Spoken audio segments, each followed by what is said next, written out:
हमारी शुरू से ही रहा है कि यहाँ के आदिवासी और मूलवासियों का, यहाँ का CNT एक्ट हो, SPT एक्ट हो, शेड्यूल एरिया हो, 5वीं अनुसूची है, उसको संरक्षित किया जाए। इसके लिए लगातार हम संरक्षित किया जाए। कौन करेगा? सरकार। सिंपली बात है, बहुत सारी चीज़ों को गलत तरीके से इसका व्याख्या किया जाता है और कमोबेश झारखंड के लोग बहुत भोला भाला सीधा साधा होता है। यहाँ पर लोग अपना राजनीतिक चीज़ों को, हर चीज़ों के लिए यहाँ का ताना बाना पूरा एक तरफ से, जो यहाँ का स्थिति भाईचारा यहाँ का ताना बाना है, वो सब एक तरफ से कहा जाए खत्म हो गया। यहाँ रक्षक ही तुम्हारा भक्षक हो गया। यहाँ पर जो महामहिम को जो उसकी जो जिम्मेवारी है, जो महामहिम यहाँ पर राज्यपाल महोदय को साल में, हर एक साल में यहाँ का रिपोर्ट दिया देना चाहिए उसको, भारत सरकार को। चूँकि ये शेड्यूल एरिया सब है, कहाँ क्या हो रहा है, कितना जाति यहाँ रहना चाहिए, क्या जाति बोलते हैं, कितना आबादी रहना चाहिए, नहीं रहना चाहिए, ये तमाम चीज़ ऐसे चीज़ों का रिपोर्ट लैंड वगैरह के बारे में देना चाहिए। लेकिन कोई भी इसके पहले भी कोई महामहिम राज्यपाल लोगों का नहीं दिया जाना, ये इस राज्य के लिए बहुत बड़ा नुकसानदेह हो गया पूरा।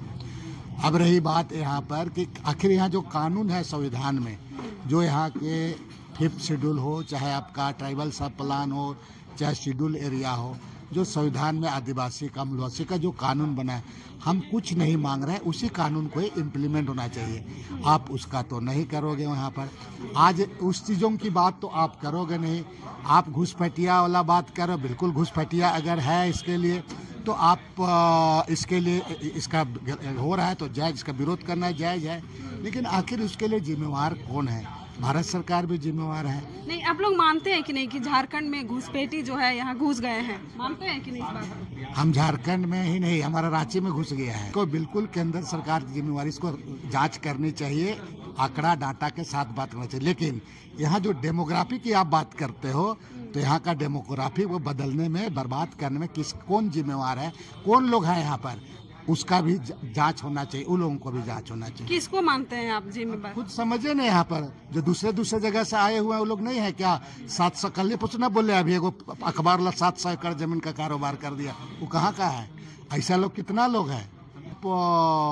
उसको अपने अपने हिसाब से आप करने लगे, वोट के राजनीतिक के अनुसार करने लगे। रक्षक ही भक्षक बन गए। मतलब सरकार हेमंत सोरेन की है, आप लोगों की सरकार है, और प्रशासन किसी और के कैसे? क्या बोलते हैं, देखो सरकार थे, उससे पहले किसकी सरकार थे, उससे पहले किसकी सरकार थे? सवाल सरकार की बात, एक दूसरे पर आरोप लगता है। नो नो नो, तभी उसको घुसपैठिया दिख रही है। हेमंत सोरेन, अर्जुन मुंडा की सरकार थी, रघुवर दास की सरकार थी, क्या उस समय घुसपैठिया नहीं हो रही थी? उस समय क्या ये साइलेंट थे या बांग्लादेश से घुस नहीं रहे थे?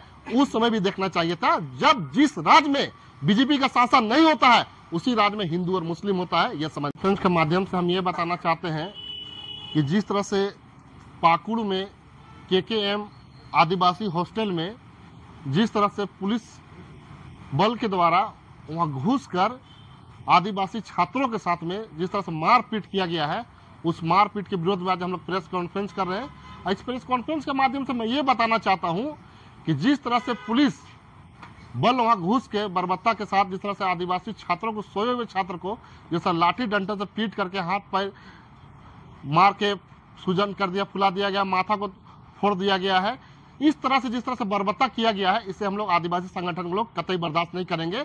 और माननीय मुख्यमंत्री हेमंत सोरेन से ये मांग करना चाहते हैं कि ये जो भी पुलिस अधिकारी उस घटना में अंजाम में थे, अंजाम जो दिए इस घटना को, उस पर तत्काल कार्रवाई करें। अन्यथा अगर कार्रवाई नहीं करते हैं तो हम लोग उग्र आंदोलन करने को बाध्य होंगे।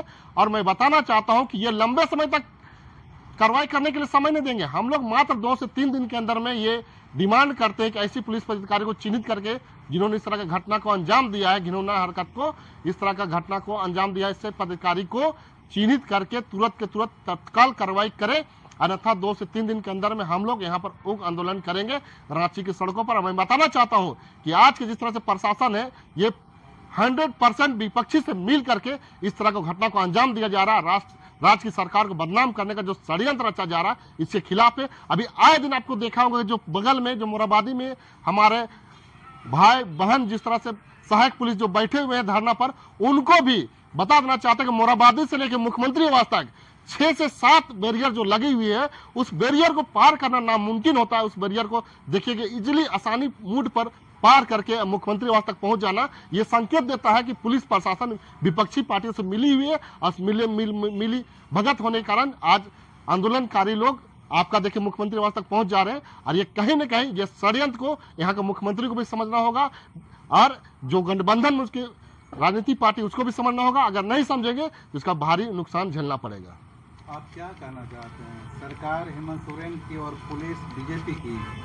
एकदम मैं यही कहना चाहता हूँ कि जिस तरह का आपका जो बात है, सवाल, उसमें सहमत हूँ। और मैं ही कहना चाहता हूँ, चिन्हित करना होगा, ऐसे पुलिस पदाधिकारी को चिन्हित करना होगा जो बीजेपी के इशारों से जो काम करती है और यह राज्य की सरकार को अस्थिर करने का प्रयास कर रही है और यहाँ पर आंदोलन करने वाले व्यक्ति को खुली छूट दे करके राज्य सरकार को बदनाम करने का प्रयास किया जा रहा है। भाजपा के नेता तो कह रहे हैं कि हेमंत सोरेन का जो गुंडे पुलिस है उनके द्वारा मारा गया, तो पुलिस किसकी है, हेमंत सोरेन की? देखिए, आपको बता देना चाहते हैं, शायद आपको जानकारी होगा भी, जब रघुवर दास की जब सरकार जब यहाँ थी तो आदिवासी हॉस्टल में जो आपका नगरा टोली का आदिवासी हॉस्टल में, आदिवासी महिला हॉस्टल में और पुरुष हॉस्टल में भी घुस करके जिस तरह से मारा पीटा गया था, हमें उस दिन याद है आज भी। जो पुलिस जिस तरह से काम कर रही थी कि यहाँ का जो छात्रों को हाथ पैर तोड़ दिया गया था, महिलाओं के साथ भी घसीट के मारा पीटा गया था और उसको जेल भी भेजने का काम किया गया था। ये तमाम हम लोग आज भी नहीं भूले हैं। आज वही पुलिस प्रशासन, आज इस तरह का घटना को अंजाम दिया जा रहा है।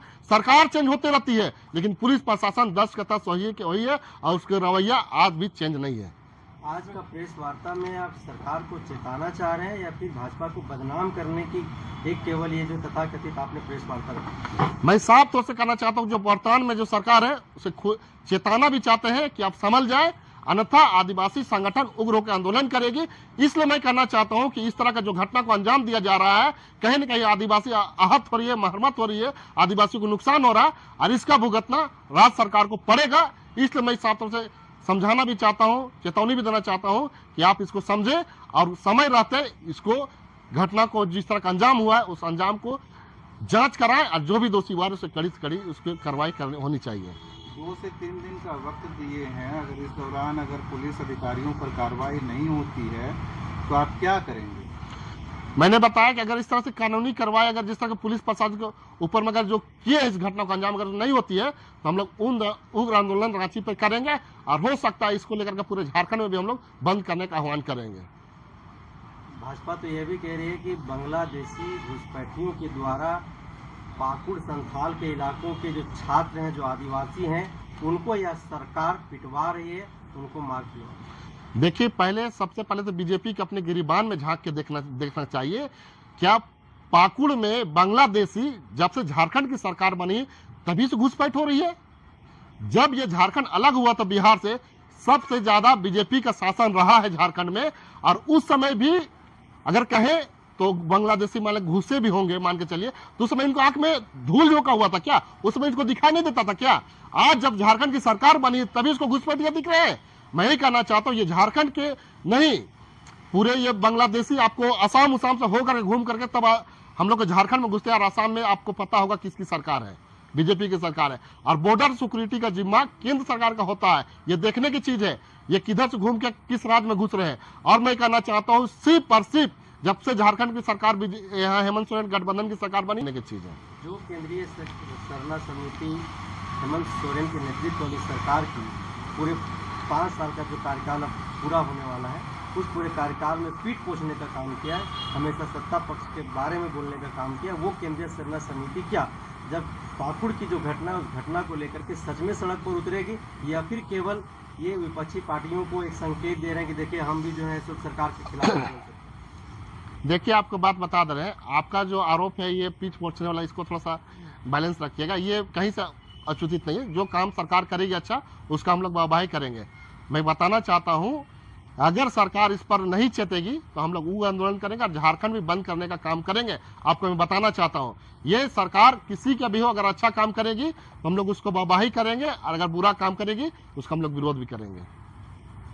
आप लोग नहीं मानते हैं कि झारखंड में डेमोग्राफी चेंज हुआ है? देखिए, डेमोग्राफी अब किस आधार पे कर रहे हैं, इसको समझने की चीज है। अगर डेमोग्राफी माने चेंज हुआ है तो ये सिर्फ अभी का बात नहीं है। जब से झारखंड अलग हुआ है तब से देखा जाना चाहिए। सिर्फ अभी हेमंत सोरेन के कार्यकाल में आप देखिएगा तो बहुत सारा चीज हुआ भी है, वो चीज नहीं हुआ है, वो चीज होने वाला भी है। तो इस तरह का मामला जो होता है डेमोग्राफी चेंज होने का, ये जब से झारखंड अलग हुआ 2001 में हुआ, उस समय से आप देखिए कि सरकार सबसे ज्यादा सरकार किसकी रही है झारखंड में, इसको समझने की चीज है। आदिवासियों की घटती जनसंख्या के पीछे का कारण केंद्रीय सरना समिति के अध्यक्ष क्या मानते हैं? देखिए, सबसे पहला चीज यहाँ पर जो केंद्रीय सरना समिति है, बहुत सारे हैं, लेकिन मेरा मानना है कि घटती आबादी का मान्य है कि बाहरी आबादी का यहाँ स्थापित होना और यहाँ के लोगों को बाहर में पलायन होना, जो कि मुख्य कारण है बेरोजगारी। सरकार बेरोजगारी खत्म नहीं कर पाई। देखिए, बात जहाँ कर रहा है, सरकार का काम है सभी जाति और सभी वर्गों को देखना, सिर्फ आदिवासियों को देखना ये उचित नहीं है। इसीलिए मैं कहना चाहता हूँ, बेरोजगारी का जहाँ तक मसला है, सरकार को देखना इस पर है, और आगे आने वाले दिन में देखा जाएगा क्या हो सकता है। बेरोजगारी भत्ता भी नहीं मिला। क्या बोले? बेरोजगारी भत्ता देंगे बोली थी। देखिए, ये सरकार का सवाल सरकार ही जानेगी। हम लोग समिति की ओर से जो घटना घटती है उस पर हम लोग विचार विमर्श करते हैं, और आने वाले पाकुड़ का जो घटना है, आदिवासी अधिकार मंच इसका भर्त्सना करती है और ये सरकार से मांग करती है कि आदिवासी मुख्यमंत्री होते हुए भी आदिवासी हॉस्टल में जाके पुलिस के द्वारा बर्बर तरीका से उसके साथ में मारपीट करना ये बड़ा निंदनीय है। तो ऐसा आदिवासी अधिकार मानती है कि अगर आपका सुरक्षा कवच अगर बढ़िया है, आपका सुरक्षा प्रहरी बढ़िया है और आदिवासी बहुल क्षेत्र है और आदिवासी के नाम पे सरकार यहाँ स्थापित है, तो इसको रोकना सरकार की जिम्मेदारी है। जहाँ तक कि प्रशासन की बात है, प्रशासन कभी भी एक पक्षीय नहीं रहता है। पक्षीय हर हमेशा सत्ता आते जाती है, जाते रहती है। वो कहीं ना कहीं ये भी दोनों पार्टी को ये बैलेंस बनाने के लिए भी अपना काम करती है, ये छिपा हुआ नहीं है। तो इसलिए हम लोग आदिवासी अधिकार मंच की ओर से ये कहना चाहते हैं सरकार को कि जो भी पदाधिकारी, पुलिस पदाधिकारी दोषी हैं, उसका कार्रवाई होना चाहिए और एक उच्च स्तरीय जांच होना चाहिए, और जो दोषी पुलिसकर्मी है उस पर कार्रवाई होना चाहिए। और आने वाला दिन में भी ऐसा सरकार को ये देखना चाहिए कि कभी भी कोई और ऐसा कॉलेज में इस तरह का घटना ना हो।